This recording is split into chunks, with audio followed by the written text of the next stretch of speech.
Have you ever wondered where your favorite apps come from? Not only how they're programmed, but also who decides on features, functionality, and design.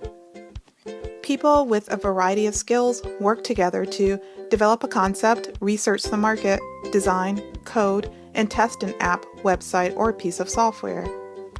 Everyone plays a part, including user researcher, user experience designer, user interface designer, interaction designer, product manager, content strategist, web analytics specialist, sales.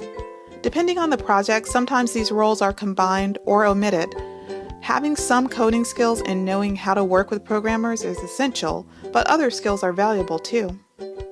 Creatives bring important non-technical skills to the table. For example, they research, analyze, create, design, manage, present, persuade, lead, collaborate, interview.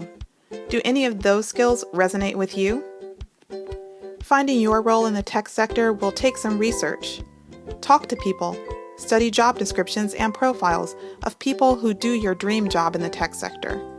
Pay attention to what kinds of problems this person solves and what skills, technical and otherwise, are needed to tackle these issues.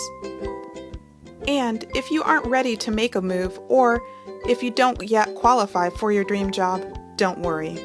Identifying transferable skills in roles you're interested in can show you which skills you need to improve or develop, and reveal clues on how to translate your favorite skills into a tech context.